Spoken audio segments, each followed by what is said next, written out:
And happy podcasting day, everybody. Gentlemen, the Hawkscast.net podcast is back. Here we are, in all of our glory. It's amazing how we do like a regular season scheduled podcast. The regular season rolls up, and we're podcasting again. It's amazing. What are the chances? Who knew, right? I didn't know. To be fair, we did have to message Ross just like, hey, here's the show sheet. Are you going to be on time? Like, how's your mic? So, well, hey, we're glad we got that all squared away. And gentlemen, football season is so close. Like, it's literally, by the time this hits the interwebs and we post about it on Twitter, Seahawks Podcast, Seahawks Forum, check us out. It will be the opening day of the NFL season. The NFL season always starts on a Thursday. We have the Bills and the Rams kicking off the NFL season, the 2022 season. The Bills are actually a 2.5-point road favorite. I'm not quite sure if that's just like trying to get people to bet on Los Angeles, but I thought it would be more of a pick'em than like a clear road favorite. So I don't know what that's about, but football's here. We got so much to talk about. So much. It's football season, guys.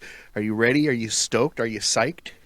So let me kind of pose this mini question to both of you. I don't think any of us are under the delusion that the Seahawks are a true Super Bowl contender. You know, they'd have to have a lot of things hit them just right in order for them to make the playoffs. But does that make the rest of the NFL season more interesting, or is it not a factor for you? It doesn't change anything for me. Yeah. You're going to watch as much regular football, Seahawks football, as in the past years as you will plan to this year, correct? Oh, yeah. I will watch every single Seahawks game live except for the one in Europe because I don't get up that goddamn early. And I'll watch every other nationally televised game. That's what I do. It's what I live for. Ross, what about you? Are you going to approach this 2022 season any different, or is it still going to watch the Seahawks, still watch? Tony chime in, he says, I might not watch to the end. So obviously Tony is projecting his expectations on some of the games, but Ross... Tony has no faith in the patented Geno Smith fourth quarter magic. Yes. The only thing really different this year is I expect to see a lot more swear words. Yeah. While watching the game. That's fair. Yeah. I mean, if I was one of those families with like the swear word jar, like I could start funding a lot of things now. Yeah. But, children, cover your ears. Seahawks football is around the corner. Yeah, it's going to be that kind of year. Yeah. I'm kind of in the same boat. Like, even though I don't think that this is going to be the most like amazing in regards to like wins and success kind of football year for the Seahawks, I'm still heavily interested. Like, obviously the preseason games were really trash. I felt like that we were robbed of actual quarterback competition. But I think this football year, there's still so much to look forward to, and we are going to definitely see the Pete Carroll philosophy of win forever put to the test, and I think that will definitely lay the foundation for what we're going to see in 2023. And we'll talk about that in a little bit more. But the Seahawks open the 2022 season on Monday Night Football, hosting the Denver Broncos, who just so happen to have Russell Wilson as their quarterback. Such a coincidence. For the first time since Pete's first... Yeah, exactly. For the first time since Pete's first few years, the Seahawks are not expected to be division favorites nor contenders this year, but that doesn't mean there's not a lot to look forward to. This will be the first meaningful action for a lot of starters, and the Seahawks are currently slated to have 3 drafted rookies start Week 1. This is the Hawkscast podcast brought to you by the Hawkscast Forum. I am Sam. With me is Zeb and Ross, and we are here. We're excited. We have a bunch of topics, and I actually want to jump into topic number 1. So, Ross, we've been looking at the preseason. We saw the quote-unquote competition between Geno Smith and Drew Lock did not pan out due to injuries and illnesses that were outside of anyone's particular control. Can the Seahawks afford to gamble with the QB position like that? I don't know if there's been a year that you could compare this to, But is that something that you, as a Seahawks fan, are okay with? I don't have a choice. I think it's all right. I mean, on this podcast for years, I've always been the advocate of waiting for a team to finally make this kind of choice, where you have your established, viable franchise quarterback and you let him go, because you kind of say like that at that price. There's other ways of building a team. More in this case, though, I don't think it was as much about the price as philosophy, so it's slightly different. But I mean, I almost look at it the opposite way. Like, can you afford not to? Like, by the end, the relationship, it was toxic, and so yeah, you have to go and do what you can. I've made my peace with it. I gotta say, I'm not as optimistic. Like when we were talking about these things in April, May, June, I had this vision that with the right guidance, somebody would emerge and evolve and grow. And that didn't apparently happen yet. Drew Lock didn't light the world on fire. I still think there's a case you can say that he has talent. I mean, it's the 3 interceptions were locked on that lost him the job, but he also equaled that, with 3 touchdowns. Again, you want a better ratio than 1-to-1, but you look at Geno, and Geno didn't throw any. So Geno did score a touchdown, so it's not like he didn't score at all. True, but I mean, throwing the ball, it wasn't like, I mean, it was a horrible, horrible third game. So, and he didn't get to play the second game, so I think that's went into it. But I don't think that the competition is as lopsided as people may be making it out to be, and I don't know if the competition's actually over. The gamble continues. People will continue to grow. Pete Carroll has been pretty flexible in the past about it, especially when he doesn't think he has like a truly elite person. If you look back to the late Hasselbeck and Clipboard Jesus era, he's willing to move some chess pieces around and see how it plays out. So I don't know. I just think it's where we're at. It's just it happens. Interesting enough, the Patriots are not in a completely dissimilar situation. Just they had to move on a couple of years ahead of time, so they got to make their move. It happens. Very, very few teams go from Brett Favre to Aaron Rodgers. So it's the dice. It's how the dice come up. It's amazing how people kind of forget that, for a year the New England Patriots had Cam Newton as their starting quarterback, and in that 1 year they didn't make the playoffs. They actually didn't play. They had some games they were pretty close on a lot of them, but they didn't play particularly well. No, but they weren't world beaters. I can't remember what was their final record. I want to say it wasn't great, but they rebounded. They got Mac Jones. He was one of the late quarterbacks to get drafted, and while Mac Jones definitely did not light the world on fire, he definitely controlled the game, and I think if anything, that had a huge impact on their team. They went 7-9 in 2020. That was the Cam Newton year, and then they improved to 10-7 and lost the wild. They got trounced in the wild card to the Buffalo Bills in the first round, but they went 10-7 with Mac Jones. So, I mean, is that what's going to happen? Potentially with the way that the Seahawks are gambling, this year will become forgettable if in 2023 they make the playoffs again. If we're 7-9-ish equivalent projected out to 17 games, and if we're 7-10 or 8-9, I don't think we're going to think it's the end of the world. And we're sort of the equivalent. I mean, if Geno Smith can take us as far as Cam Newton took the Patriots, I think that's an interesting commentary on somebody, but I'm not sure who what. But I think I think it's a fair trajectory. And then next year, perhaps we get our quarterback if it's not somebody on the roster now. Yeah. Zeb, what about you? Do you think the Seahawks can afford to gamble with the quarterback position? Yeah, I mean, I don't even know that I consider it a gamble. I think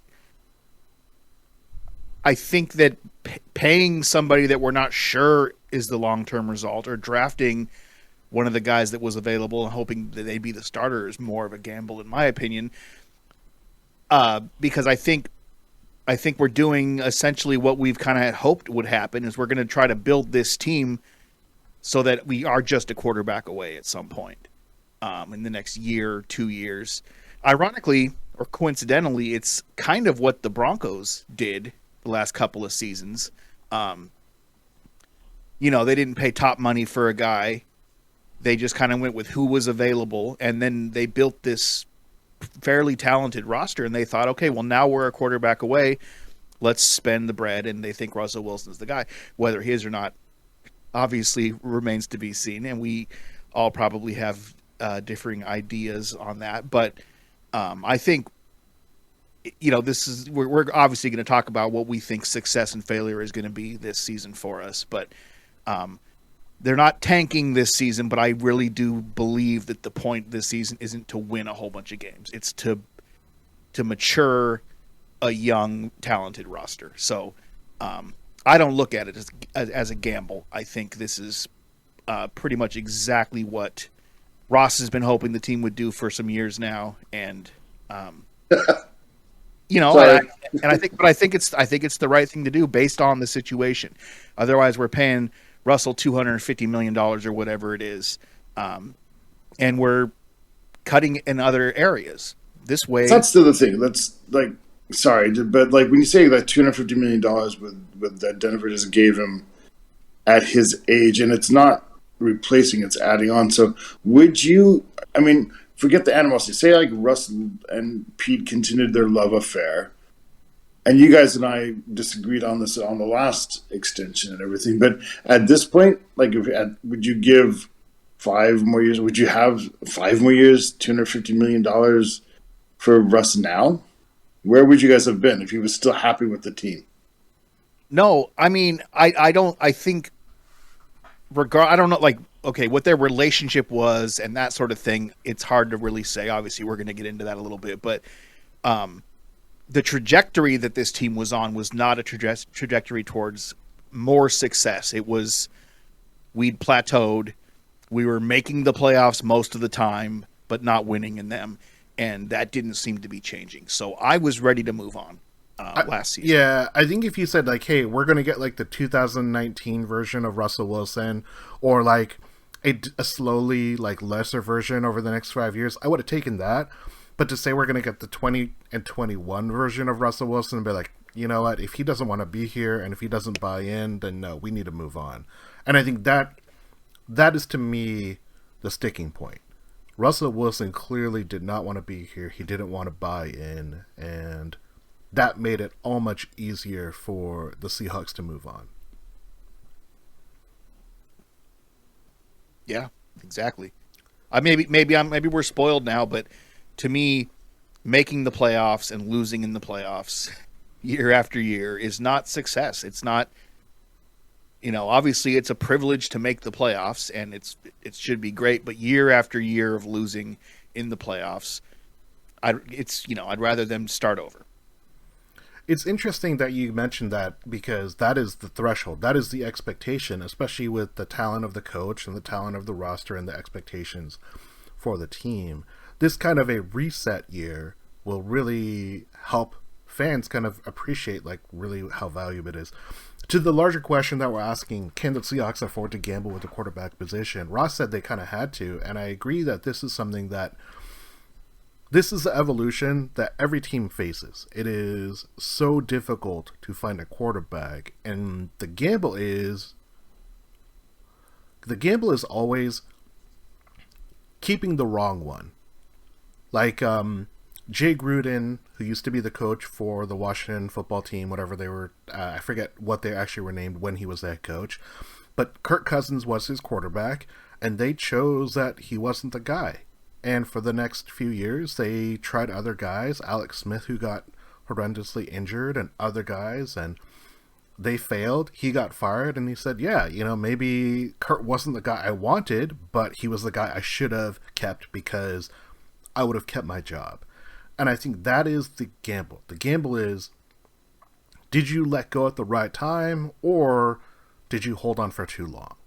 It's pretty rare for teams to say, oh, you know what, I really wish we didn't extend a guy that keeps winning games for us and does well and helps us, win and sustain and do all those things that NFL teams like the Jaguars, the Browns, the Panthers, the Jets and the Giants have been waiting for years and years and years and years, and they've had so many shots at it.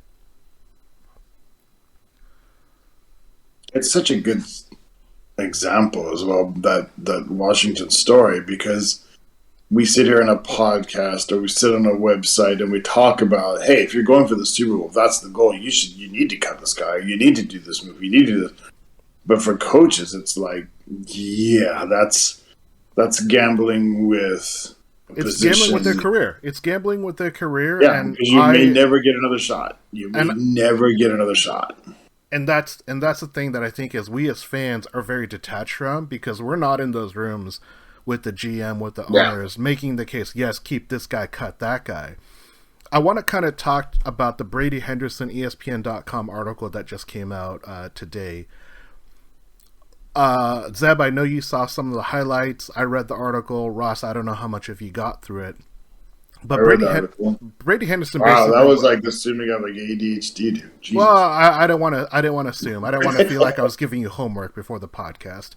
But if you went through the entire article, it did a pretty fair job of trying to present, this is Pete's thing, this is Russ's thing.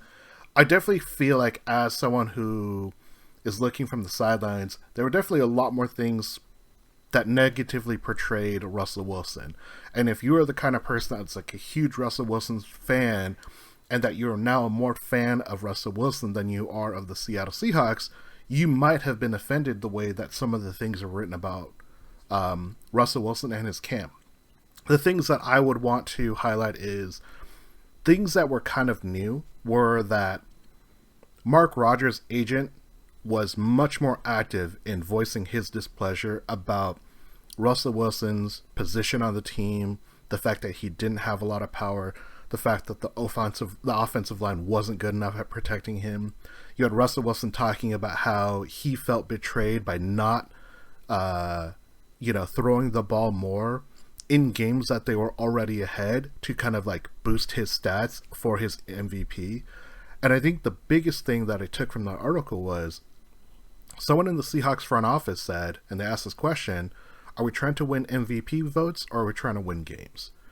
And I think that's a very clear distinction of the friction that happened between mostly Russell Wilson and the staff. Pete Carroll, for all his positive and negatives, it never seemed like that was ever enough for him. Like he got flipped off by Earl Thomas as he was carted off on the field, and he said, yeah, he just had a bad day. I understand why he was so frustrated. And that was pretty much the end of it for him. Ross, Zeb, your take on that Brady Henderson article? I didn't read it. What were you saw some highlights. Any highlight that stuck out to you? Well, I mean, just that quote in particular. Are we trying to win a Super Bowl or are we trying to win an MVP? And with Russell, constantly downplaying the MVP thing and saying Super Bowls are his goal, he sure doesn't seem like the truth. He really wants an MVP. He just wants that. There's nothing wrong with that necessarily, but it doesn't fit with the philosophy here. He was also quoted in that article that he said that his deal was team friendly enough that they could still sign high priced veterans. I don't know if that's 100% true, but every quarterback contract is going to get cheaper every year that goes by. I think that's just expected at this point. But somehow it feels like, for whatever reason, that players generally do not understand the salary cap and how that all works, which is weird because they're right there, and they all went to college, so they should have a pretty good idea how these things work. Ross, what's your take on that article and like gambling with the quarterback position and the information we find out about Russ and Pete and especially the agent, Mark Rodgers? I mean, so I read the article probably I read it in two pieces, in two chunks, and just before actually you sent it to me. So it wasn't homework. Don't worry. Man, you get older, and you start to get a better sort of multi-perspective look on the world. So maybe I see two sides sometimes too much to be very interesting about things. But I thought overall the article tried very hard to be fairly objective, like you said, Sam. I think it was mostly sort of just a straight reporting of the history of what happened. And does it make certain people look bad? But yeah, maybe it does. But that doesn't matter. Like, if you can argue that the portrayal's not accurate, maybe, and I don't have the inside sources, so I don't know, but it certainly doesn't seem like a hatchet job, and at times even Henderson seems to think, oh my gosh, the straight-out history seems to be leaning so far that he goes out of his way to point out certain things to try to rebalance it a bit, but the fact is, sometimes in reality, like, one person is more in the wrong. I actually want to highlight that point real quick, because in the article, Brady Henderson says, like, oh yeah, Russell Wilson said, hey, this might be my last game. I can't tell if this is going to be my last game here, but I know it's not going to be my last game in the NFL.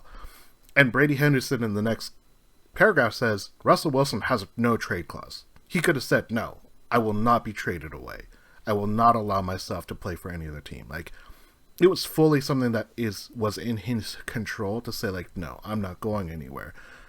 But I think Brady Henderson put that out to point out that Russell Wilson, for as much deflection as he wants in this situation, he drove at least 50%. Whether you want to blame him more or the team more or whoever more, I think he is at least 50% responsible for the trade. And I probably think it's at more, but I think he's at least 50% responsible.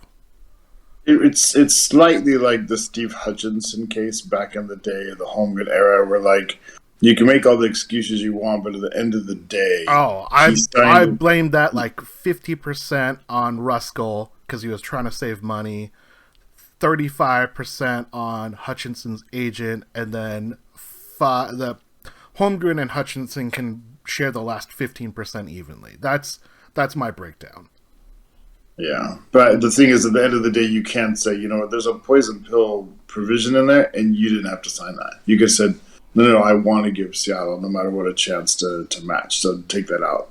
It's all touched to me. I never blamed Ruskell. That's something that's never happened before in the league. Oh, I totally blame Ruskell because he only signed Hutchinson to the transition tag because he didn't want to pay the extra, like, $500,000 it was instead of franchise tagging him. Holmgren and Ruskell said, oh yes, I'm going to head to the combine. We're going to tag Steve Hutchinson to the franchise tag. Hutchinson was understood that, oh yeah, I'm going to get franchise tag. Sometime between that flight and when the tag deadline was due, Holmgren landed at the combine and was told by, I think, a beat reporter or maybe a national reporter that Steve Hutchinson got transition tagged, and he was blindsided. So... yeah.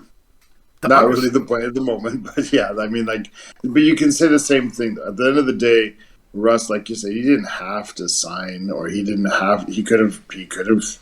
had full control. Yeah. In the article, they talk about, like, when he's watching the Super Bowl and he's watching Patrick Mahomes and he's watching Brady and Mahomes. Brady, yeah. And he's talking about basically sort of the envy, and he doesn't want to be watching it. He thinks he should be in that game, and how, like, Brady got to go to Tampa and bring in all the own people that follow him, and it's kind of weird because, like, even if Russ had been given that sort of, like, okay to, like, sort of build a roster NBA style around himself, like, for him to think that he has the draw that Brady does is a little weird. And besides, who would you have drawn? You don't want DK and Lockett? I mean, like, who are you going to replace them? I mean, it's weird. Yeah. But, like, that sort of mentality, that bugs me. And maybe I'm just too old school, and it's bothered some other reporters. It's bothered some other people I've read or heard talk. And yeah, to me, it's a little bit weird. Like when you start to think as a quarterback that you also know how to be a better GM, or you also know how to be a better coach, or you also know how to be a better play caller. Like, I guess I'm a little bit more of that sort of, probably that guy knows how to do his job better than you know how to do his job, probably. I think there's a reason why he has a first-year head coach, as the guy he's partnered up with. The commentary, you could assume a lot, and I think you will come away, especially if you are a little bit more jaded against Russell Wilson and his glory, legacy seeking, and his entourage that has gotten definitely much larger. You can definitely say like, oh, Russell Wilson is getting everything that he wanted that he couldn't get in Seattle. Let's see how this plays out. I'm going to be very curious. Yeah, I mean, that's the thing. But even if it works out, I still don't know if I'm going to be in the camp of, gee, then I guess he was right. I guess he should have stayed, and I guess we should have given him all power. I don't know if I'm comfortable with that. Like, even if it happens to work out for a season, I don't know. Because I've said this before, like, Tony's probably listening, and Tony's of the opinion that Russ isn't as good as he thinks he is, and also that he's been, as Tony likes to, but he's reading his own press clippings. I agree and I disagree with Tony. I don't necessarily think it's like a reading his own press clippings probability. I just don't think he has self-awareness at all.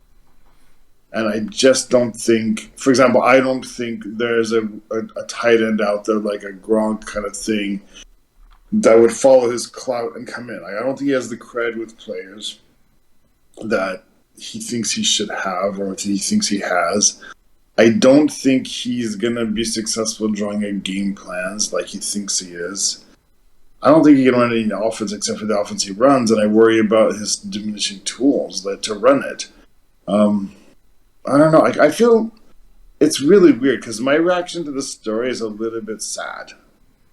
I feel like if Russ played within himself, understood himself, and was as humble as he portrays himself to be, that this could have been, he could have been like a one-team career person.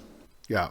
Like if he actually understood that actually probably the offense we're running with you is probably fitting your tools the best. And if you actually trust these other people to do the job, like it's not that the Seahawks aren't building around you properly. It's the fact that you are so good that after 10 years, it's harder to build a franchise when you're always getting late picks. And sorry, Russ, because you are taking, because here's the difference between you and Tom. Tom never took every single dollar, and you did when you were in Seattle. There was a couple, just before we move on, just like a couple of those interesting things I thought in the article. I've argued, for example, with Austin over whether what Russ said was taken as a shot at the offensive linebacker, and people have always pushed back and said, no, that's not what he said, or that's not what he meant, and nobody on the offensive line took it personal. And I'm like, that's not what I remember at the time. And this article makes it very, very pointed that no, like Dwayne Brown did take it personal, and he was sort of speaking for the line, and they were mad about it, and they may have patched that up, but it didn't go away completely. Like he really did, and people, and it's funny that people were denying that because even last season you could see like Russ take a sack, and Dwayne get mad like that. Dude, that just went on my record, and you're going to complain it in the thing, and you're going to use it as an excuse to leave town, but that's on you. Yeah. Why are you spinning out of that sack in Chicago like you're 25-year-old Russ when you're now 32-year-old Russ, 31-year-old Russ? Why are you doing that? Yeah. Why don't you have self-awareness about who you are today? So, again, more than like I told you so or I hatch a job or ooh, I love the gossip, I just came away from the article just sad. Sad. And sad in a weird way, sad for Russ. Because it just pointed out to me that he doesn't, I don't even think he's lying. I don't think he's lying to himself. I don't think he sees. I just don't think he understands who he is. I don't think he's honest that about what he wants to himself. He knows he wants to be the best, but he thinks that's just being like sort of an achiever. But at this point, it's actually ego. Michael Jordan is considered, what he was, not because of, when you get into the deep arguments over LeBron and him and blah, blah, then people go to the deep stats. But when people just like go thinking about their impression of Jordan, they're just thinking like almost his whole time with Chicago and look at what he did there as a, championship as a winner. Russ could have just stayed in Seattle, just been a winner for life. But he wants the MVP votes, and he does, apparently. And that's the way to see. And then people like splitting hairs. People say, oh, well, he doesn't need the passing. Yes. Yeah, he does. Yeah, he does. Because he wants the MVP votes, and America's shallow now, and all that matters is stats, numbers, instead of impact. And that's what he wants. Yeah. And that's sad to me. Sad. Very sad. He could have just been... I'm going to close out this topic, but the one thing I want to say, the other thing that I took away from it is that Pete Carroll still tried to mend the fence up until the final moment. He was the last barrier, it sounds like, to the trade being finalized. If it were up to Pete, he would have patched it. He would have fixed it, because that's what Pete Carroll does. He believes he creates culture so strongly that he feels that he could have mended that fence with Russell Wilson. And to me, that's the positive that stuck out from that article, that Pete is forever the optimist, forever the guy that thinks that I can reach him. I can help this guy be better. And I think to Pete's credit, that was amazing. We're going to move on to topic number 2. Zeb, topic number 2. Is it a good or bad thing that the Seahawks have 3 rookies starting week 1? Left tackle, Charles Cross. Right tackle, Abe Lucas. And cornerback, Tariq Woolen. We also have Colby Bryant is the starting nickel, so you technically could even have 4, depending on how they line up. And Boye Mafe is one of the first rotational guys into the defensive end, outside linebacker position. Well, based on our particular situation, it's a great thing. We want to go young. You can't go much younger than starting rookies, right? I think that this is exactly the situation that we were hoping for, especially considering how, at least the perception of how poorly we've drafted. Not necessarily the last couple of years, but in recent years, not having guys that can come in and make an impact. Now, obviously, in the mid 2010s, that was because we had great guys at a lot of positions. Then you're just not going to get rookies that are going to come in and beat those guys out for jobs. But after about 2015, 2016, we needed to find some rookies that could come in and play, and we didn't do a very good job at it. It looks like, just based off what we've seen so far, this draft class is going to be a pretty good one, and to have those 3 or 4 guys, 4 or 5 guys who are going to start or come in and make an immediate impact as rookies is fantastic. That's exactly what I wanted to see. Is there any of those rookies that you are looking forward to? Who? Let me preface it this way in a high-low context.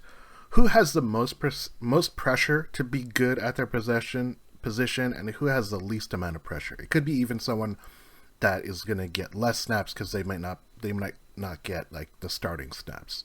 I mean, I don't think I think probably Cross has the most pressure, being that left tackle. But he looks the part. He really seems to have sort of a cool veteran savvy to him. He looks like he really understands the position and what is expected of him.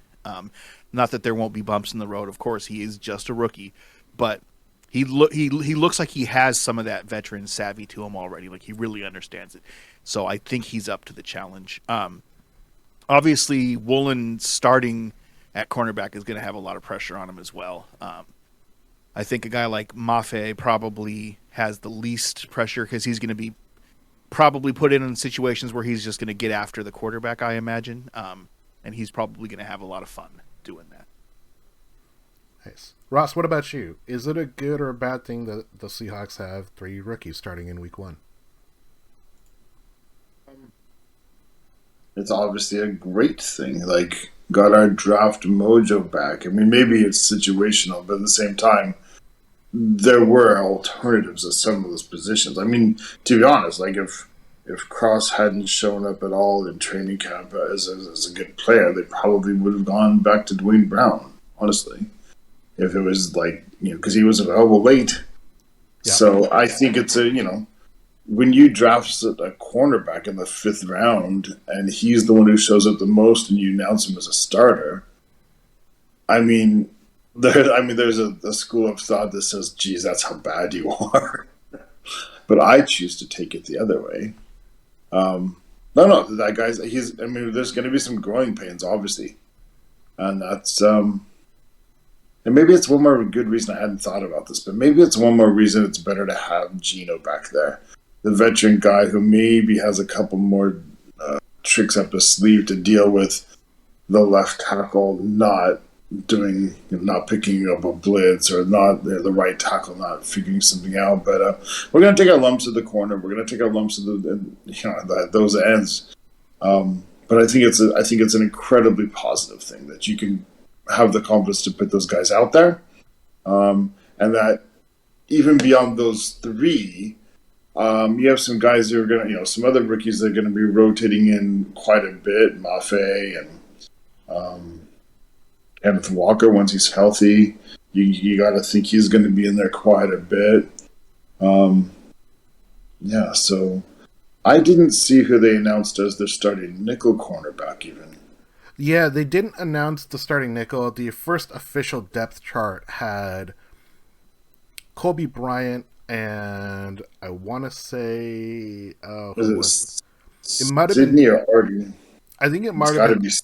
Yeah, I think it might have been Artie Burns, but I want to say that they were bring Justin Coleman back. Justin Coleman was re-signed, but he is on the third string, so he is not the starting nickel at this time. He's third, but he may be. Yeah, so I feel like Kobe Bryant may be actually the starting nickel. So you could say we have 4 starting rookie quarterbacks, rookie players, 2 cornerbacks, and then the 2 tackles. So I love that. That's a little bit old school. Like, trust the rookies, let the rookies play. Like Pete Carroll, we saw the same phenomena with Mike Holmgren. When Mike Holmgren was young, he was really innovative and risk taking, and then the later we got into his tenure, he got more and more conservative, right? He wanted the veteran linebacker for the long until Lofa Tatupu. Yes. We had the rotating carousel of middle linebackers of just like, we're just going to get the oldest veteran guy and just have him just sit in the middle, who just eat whoever comes his way. Yeah. And like, I feel that Pete Carroll as well has gotten a bit more conservative as he's gotten older. Played rookies left, gone with like fewer, given UDFAs a little bit less legit chance to make the team and whatnot. But this year, there's a little bit of the turning back of the dial a little bit. Yeah. And so I hope it pays off. I hope it actually indicates that some of the drafting mojo is gone. And that means it maybe potentially it never really left. Wonder of wonders, once you get a bunch of draft stock that's higher, you suddenly draft better guys again. Wow. Amazing how that works. So I'm gonna play, not necessarily my opinion, but I'm gonna play the devil's advocate position on why people think it's bad. People will say that it's bad that you have so many rookies starting is because in your previous drafts you didn't draft well enough to replace them. The reason why you have to start rookies is because the rookies that you've drafted in previous years never panned out, and therefore you're desperate to start someone else. Because D. Eskridge or Trey Brown or Stone Forsythe or other people in similar positions where we're having some rookies get starting, because the Seahawks failed to draft better, they're continually just putting out whoever they can in hopes that that's the next guy.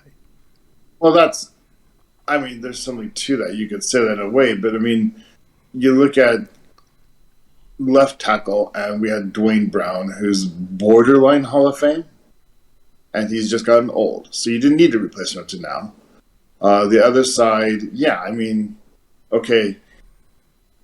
Last year, I mean, the thing is, that's just simply not true this time because we're starting at right tackle, another rookie, but he just barely beat out an undrafted free agent from last year. So that guy was spotted well, and he's still a legit guy. And if we had to put Calhoun, I forget how to pronounce his name exactly, but he could. I don't think any of us doubt that he could still play because again, that position battle went down to the wire.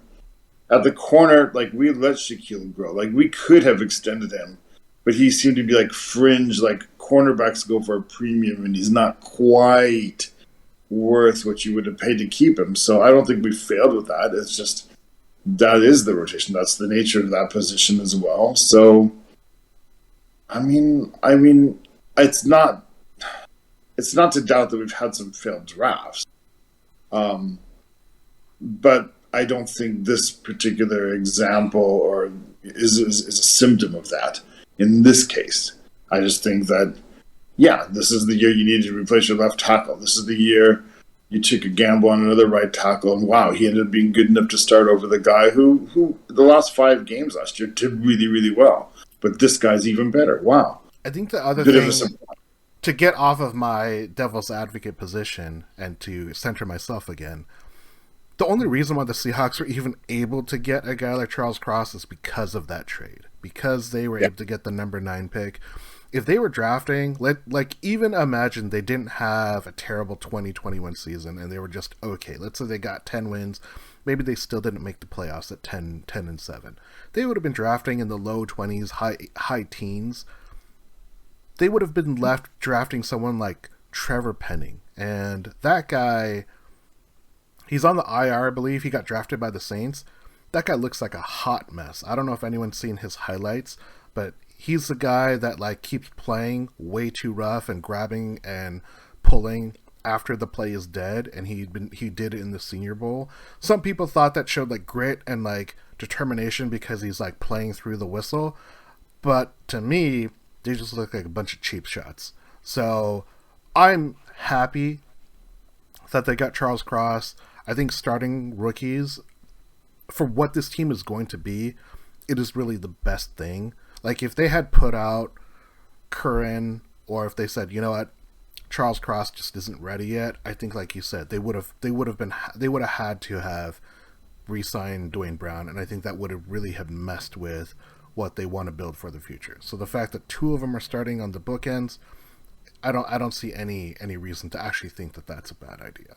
Last comment. I mean, who's backing up Cross is Forsyth. And you know what? That ain't bad. That dude was a 6th round pick, drafted purely as a project last year. Yeah. And now you've got the confidence to go, you're not 3rd string, you're 2nd string, dude. There you go. Left tackle. So yours if that rookie has to miss any time. We're going with you, man. And I don't think that's a shame at all. I don't think it's a failed draft. That's an awesome draft. You get a 6th round dude to back up your most important line position. Yeah, that's awesome. I think people have definitely I think that the drafts that the Seahawks led leading up to their Super Bowls really gave them the false sense oh yeah, you can get your quarterback in 3rd round. You can find your all-pro safety in the 5th round. You could find an all-pro corner in the 5th round. You can find, an all-world do-it-all wide receiver as an undrafted free agent. It's no problem. I think that definitely changed people. I do want to shout out Birdfinger, though, because Birdfinger, way back in March, was all over Woolen as a prospect. So not only did he make the team, get drafted by Seattle, he's starting. So nice. Birdfinger, good eye. Shout out to Birdfinger. All right, we're gonna push ahead to topic number 3. Ross, this is the Hawks Cast Corner. What makes this season a failure? What makes it a success? Does that question mean, and there's 2 ways to read that. Does that mean however you want to read it, you let me know. It's a success if we set ourselves up to that we've grown the team And we're similar to, I think Zeb was talking about earlier. And if we put ourselves in a position where, okay, all the pieces are in place, or most of the pieces are in place, and people have got some seasoning and they've got some experience and they got some know-how now. Now, do we just need to find the right quarterback? If that's what we do this year, that's a success. If we roll out there and it looks like the Jim Mora year, where not only do you not do well, but every week the game script is just so weak and so bad that players don't even have a chance to develop because they're barely on the field, or they're put in awkward positions. If you don't put them in a position to succeed, to learn, if we fail and it's unentertaining and it's not winning football and there's no progression, that's a definite losing, failed season. And I gotta say, it's not out of the realm of possibility. We could just, I felt a lot of the preseason was just a waste of time. But that was no game plan. That was no all the other standard preseason excuses. So hopefully it goes better. But legitimately, if it looks like there was the Mora years where I would fly over there and watch the games and just go, what am I doing? That wasn't fun. You can have fun watching losing football, right? Yeah. But the Mora year was not entertaining. The last Holmgren year was not. So 2 years back to back. But the Mora year in particular, I grew up with horrible Seahawks teams. I've told you guys, I used to just love reading the newspaper Monday morning just to go over stats. Okay, yeah, the Seahawks lost, but Largent had 6 catches for 76 yards and he had 2 touchdowns. That's awesome. And Kurt Warner, look at him, 100 yards again. And, or Sherman Smith. That was that. I lived for individual stats at the time. If you got to have something to hold on to make it successful. But if it's just bad football with no, like I said, no chance for players to progress because they're not even put in a good situation, that would be a horrible failure. Fair enough. Zeb, what about you? What makes this season a failure to you? What could make it a success? Well, I think, Ross is pretty much spot on. What would make this season a success will be if we see progress out of our young guys. We see a team with a lot of fight in them, with a winning spirit, a team that competes till the end, a team that looks like it's going to continue to get better going into the future, and that isn't missing a lot of pieces. A team that looks like it's ready to win football games. And the only way it's a failure to me is if that does not happen. If we see all these rookies not work out and don't look like they're going to be able to be, starters in this league. And injury disasters, that whole kind of thing, can make any season a failure. But yeah, this is about finding out if we have the guys we need going into the future. And, the latter half of the season comes along and this team is putting up a fight and maybe winning some games people didn't expect them to.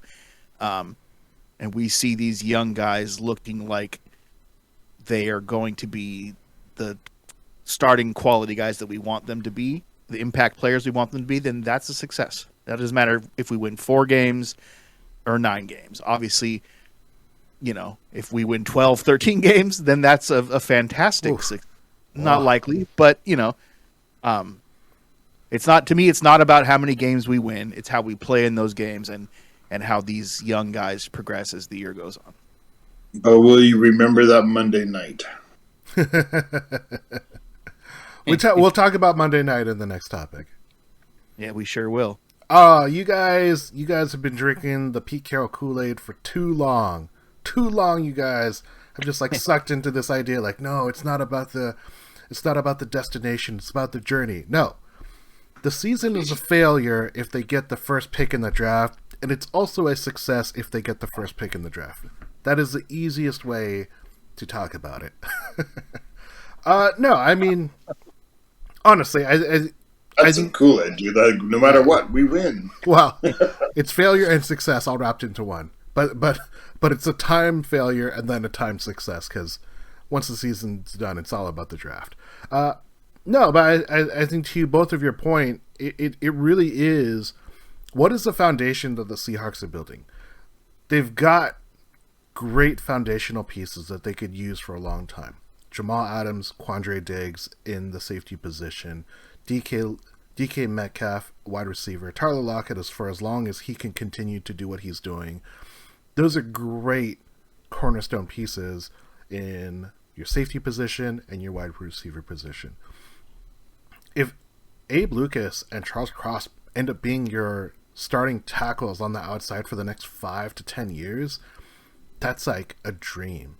You would be hard to find any coach, any GM who says, "Oh yeah, if you can find the tackles that are going to like solidify my offensive line on the outside, they will take that no matter how they can get it."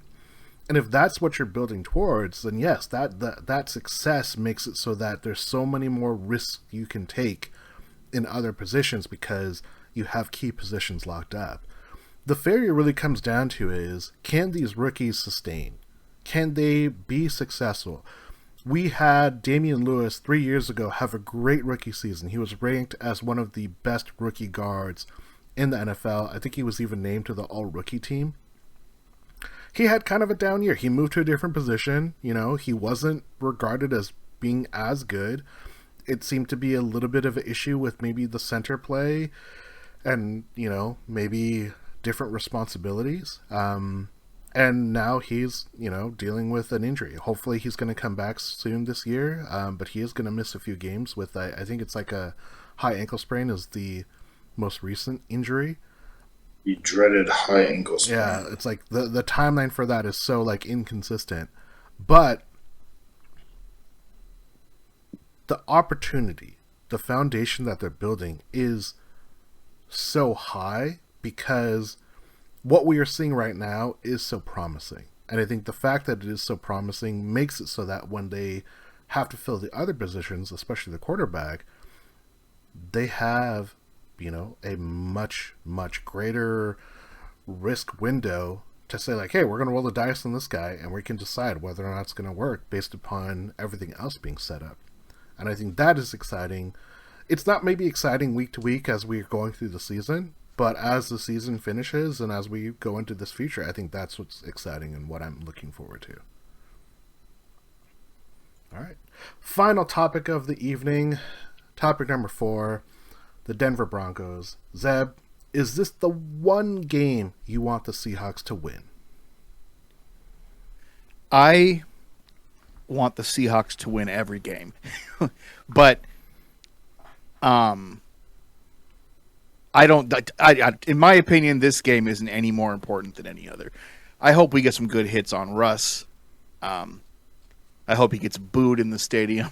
but other than that, I don't really expect to win the game. And I don't. If we win 5 games this year, I don't care if this is one of them or not. Hopefully we win. Hopefully we win every game. But to me, other than being, a Monday night home opener, doesn't hold any more weight than any other game. Ross, what about you? Is this the one game you want the Seahawks to win? If we could choose any game, would you bank it all on this one? I can't figure it out. Like, there's part of me that is very much like Zeb. Like, it's just another game, and yeah, their quarterback used to apparently play for us or something, but whatever, man. It was so long ago, I can't remember. We're in such different situations. So, but I guess there is a little bit of a. I can't figure out if this is being petty, but there is a piece of me that wants to see like Russell go out there and pirouette a couple times, but pirouette like straight into Mafe. And if Noah Fant catches a touchdown, and if Tariq Woolen picks him off, I don't think he'll throw a lot of interceptions. Like, the thing is, I don't expect Russell Wilson to be a statistical failure this year. I just don't know if it's going to be a win-loss big jump for Denver, is what I think. Like, I I mean, I don't think he's suddenly going to be like a turnover machine or something. Although he has had streaks of that. The article even talked about that. They turned their back on the let Russ cook, not Ross. Don't let me cook. After 10 turnovers, including 7 interceptions of 4 games, they went back to running it, won 4 of those games, and then Russ is mad. I mean, you know what? Go run your offense in Denver and see what happens. And I hope, I guess I do really hope that we find a way to win it, or at least make it way more. I don't expect us to win, but if we make it way more competitive than it should be, like if it's Gino versus Russ, and Russ wanted to go, and Russ is going to do his thing now, and Russ is going to cook, and he's got all the pieces that he wanted, and all the authority he wanted, but he beats us by 3 when we don't have him anymore. Yeah, I think I'm kind of satisfied. Yeah, I think it's hard to look at this team and say, oh yes, this is the one I want to win, because, what the Seahawks are building towards, it's not about playoff aspirations, it's not Super Bowl aspirations, it's about like, hey, we're building 2022 to build into 2023, and that's where we want to see like big success. Tony and Birdfinger chiming in on the chat saying that they want Bird says he wants to see divisional game wins, but he'd also like to see Russ struggle. Tony says, why not both? Bird saying, he wasn't raised to be greedy, so kudos to him. Tony says, this is our Super Bowl. I don't know if I would go that far. I don't know if that's true. I think what will happen is the people that were Russ fans when he was in Seattle and Denver fans, to them, this is going to be their Super Bowl. Because if Russ plays well enough that he's the reason why they win, it will validate the cost the Broncos paid against a team that is young and not going to be great. And it will somehow prove to those Russ fans that the Seahawks, Jody Allen, John Schneider picked the wrong guy. They picked Pete Carroll instead of picking Russ. Those are the ones that I think this game will mean the most to. To Pete Carroll, it's just another game. He's going to treat it like every game. In that article, it talked about he treats every game the same, Other players have talked about that. So to Pete Carroll, whether it's Monday night, whether it's Thursday night, whether it's a primetime game, whether it's a regular afternoon game, whether it's a Sunday, whether it's a 10 a.m. game, his position on how he approaches the game is exactly the same. So to the team, no, I don't think they will care. They're going to put their best effort. I think, to me as a fan, you don't think any of the team, Well, I think there are I think that there are former teammates. Like, I want, Cam Chancellor, Doug Baldwin, and Richard Sherman to raise the 12th man flag on Monday night. I think that would be chef's kiss beautiful. But probably won't happen. But I'm kind of like you guys, because I don't expect the team to be as good. This isn't a game that I think is as important, because it's not a conference game. Bird said the same thing. It's not a conference game, so it's just a minor win-loss in the column, and it was on the schedule. And Russell Wilson, I think there's more pressure on Russell Wilson to be Mr. Unlimited, to let Russ cook, to Broncos country, let's ride the whole game. And I don't think he's going to seize under that pressure or tighten up under that pressure. But, if he gets, a strip sacked, or if he throws a bad interception, that could change the entire momentum of the game. And I think that's all on Russell Wilson, and it's not on the Seahawks. What's that? I hope it's really, really, really. You want Russ to have a traumatic experience with the noise of being on the opposite side for the first time. I imagine it will be loud, but I also imagine that the Seahawks have had a harder time selling tickets this year than in years past. Not to this game. Not to this game, but I think just in general, which means that I think there will be a lot more Bronco fans in the stadium than there will be Seahawk fans. Not overwhelming, but it will be noticeable. Yeah. I have one sort of weird comment question thing. I totally get why this is the first game of the season, and if I was the schedule maker, it's where I would have put it too. To make it a more fair sort of okay, if this is going to be a statement game on the trade, I kind of wish this was like week 15 or 16 or 17.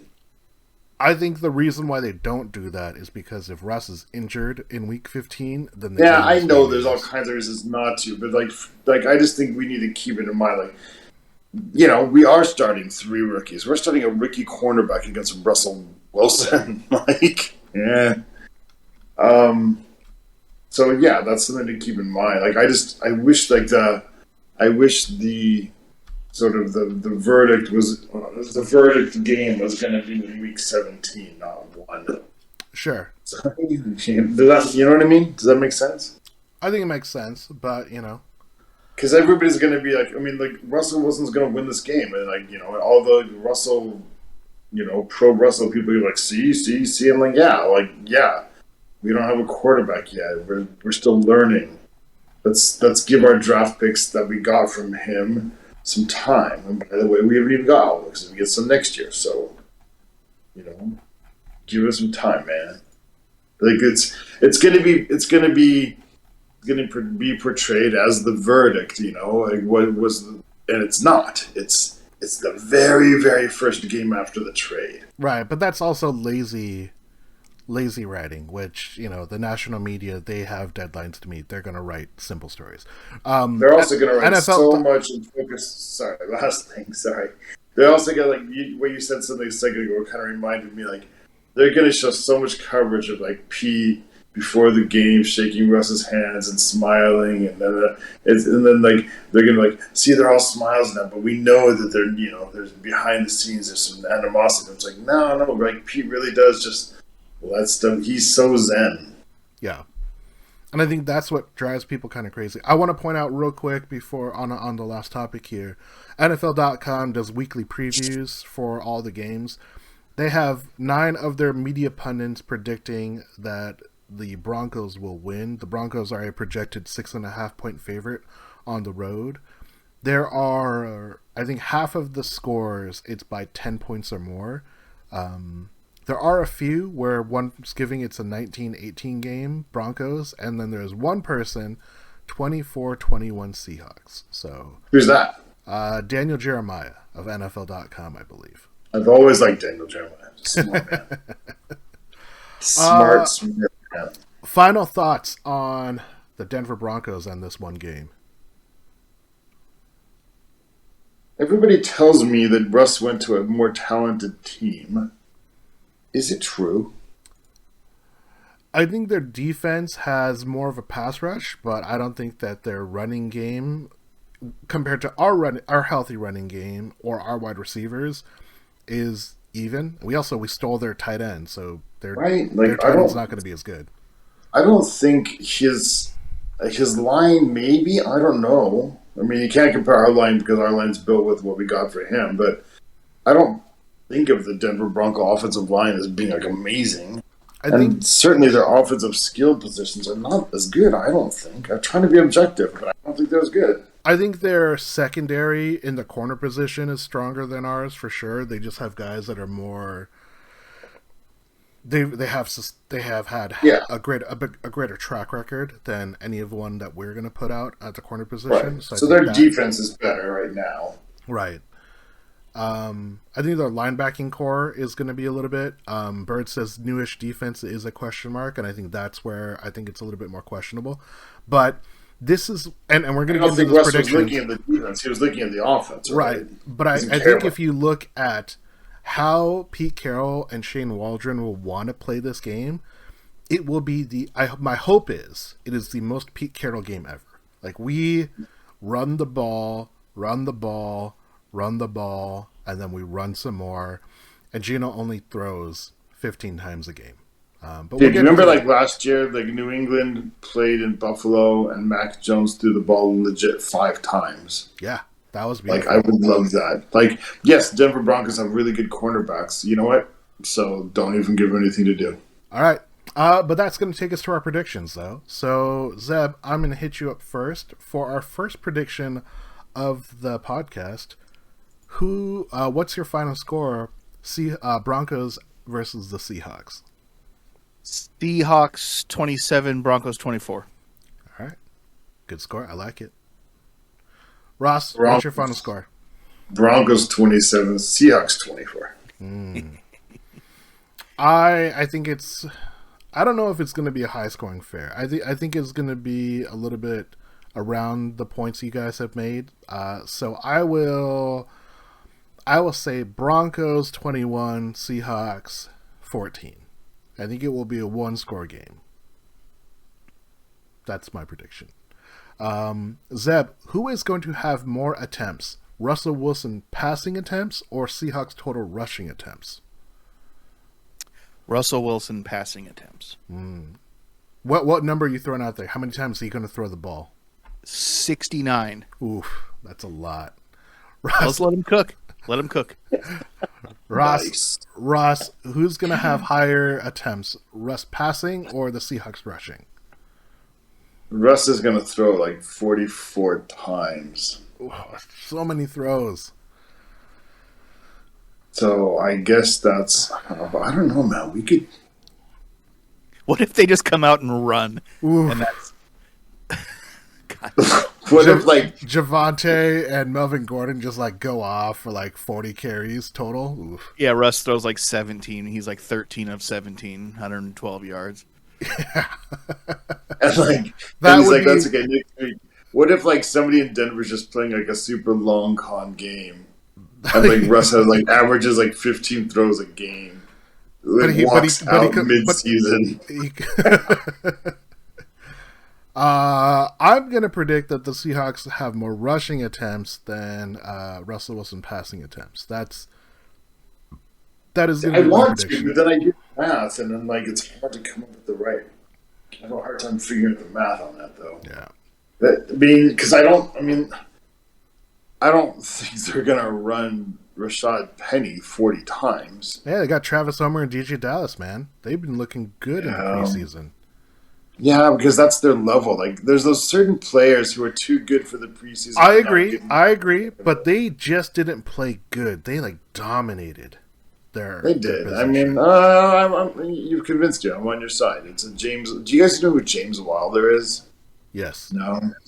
He was a running back for Tampa Bay in the 80s, and like that dude sometimes legit had like 40 rushes a game. Oh, okay. I'm thinking about They the wrong just, guy. like- I do not know that guy. Oh, like he would have 40 rushes in a game, and like for like 3.5 yards average, and that's what they did, Yeah. and it worked. Zeb, over under 2.5 sacks from Mr. Unlimited. Over. Ross, over under 2.5 sacks for Russell Wilson. For him, like he's gonna play defense too, and he's gonna He's gonna eat some sacks. God, if they were playing any other team, I'd say more. You know what? More. We got to rush this shit because we're gonna cover. There's gonna be coverage sack. Yeah, I'm gonna say under. I think that as much pressure as I think Russell Wilson is under, I think this is the one game where he's going to try to be what he should have been when he was in Seattle to kind of prove us wrong, and then it will prove all the Russ fans saying like, see, he could have thrown the ball across the middle. See, he could have gotten the ball out on the first read, and this is the game that he's going to do it. And then the next he 16 throws the ball against the middle. Then the next 16 games, he's going to go back to the old Russell Wilson, and it's going to be hold the ball, 3rd and 4, let's go deep, you know. So I think this is the one game that they're gonna limit his skill set, and he's gonna excel, and I think that's why he's not gonna get sacked a whole lot. Zeb, over under 3.5 sacks for Geno Smith. Under. He's not gonna get sacked half the time. Yes, he's going to get a soft 2. Ross, I love that. Yeah, I'm gonna say under as well. I think Geno, this is his time to shine. I think that if we run the ball, it's not to put the ball in Geno's hands to win it, but it's in his hands to control the game and to keep the game close. Final prediction of the night, Zeb. Over under 4.5 targets for Mr. DK Big Money Metcalf. Over. Ross? I'm gonna say under just because I just don't think we're gonna throw very much. I mean, Geno's going to throw 5 times. He can't throw all of them to DK. He's got to throw at least one pass to Noah, and he's got to throw to Lockett, so it's got to be under, right? Yeah. I'm going to say over. I think DK is going to get all the attention. It's going to be 5 slants to DK, and then that's our entire ball game. And he takes one to the house. First TD of the season, Ooh, Cody Barton. Cody Barton is going to be our first TD of the season, man. Like, Russ is going to be, like I said, tempted to throw over the middle, and Cody Barton, of all people, is going to make him pay. If only. Gentlemen, those are our predictions for the podcast, and those are our topics. It's time for some final words, Ross, before we get to our shout-outs. Hold on, it's going to be an interesting season. Don't get impatient. Find your happy place in your mind and go there often. And get out of the source of swear words. Final question. What is the go-to snack for this Monday Night Football game? Well, you know what? It's Tuesday morning for me. So what's your Tuesday morning snack, Ross? It's probably going to be, this is awful, but it's going to probably be like an Egg McMuffin. Nice. Always good. Zeb, you're doing your intermittent fasting. What are you going to squeeze in from your fasting time during that football game? What's your go-to snack? I don't know. Probably a salad. Good for you. Good for you. Good job. I'm going to go the complete opposite end of the spectrum from Zeb and probably get like a 2-liter of something and just like a giant bag of chips. Nice. Yes. What kind of chips? I mean, if we're going to go with my tried and true, it's going to be a bag of Tim's Cascade jalapeno chips. Those are the best chips under the sun. I'm so boring when it comes to chips. I'm just like a normal, just plain basic potato chip. That's okay. Like Lay's. Nothing wrong with Lay's. They're still good. Gentlemen, that is our show. Time for some shout-outs. Shout out to Throwdown. Shout out to Throw. I played games with Throw earlier today. Guys, a lot of fun to play games with. What do you mean you played games? What does that mean? We play games together online. What do you mean? What kind of games? We play Warzone. What's Warzone? I'm thinking of Battlezone. Do you remember Battlezone? That 3D tank game, 1981? You play that online. Okay, you played games with... That's weird. Yes, shout out to Throwdown. Ross, shout outs for you? Shout outs to everybody who has made my fantasy leagues successful this year. And Birdfinger for organizing them, and Tony for being the actual commissioner when in name I'm the commissioner on a lot of those leagues, but he does shadow commissioner, as you will. Yeah, I mean, honestly, I'm just yeah, I guess we could do this, and then Tony actually does the actual legwork. So thank you, Tony, for that.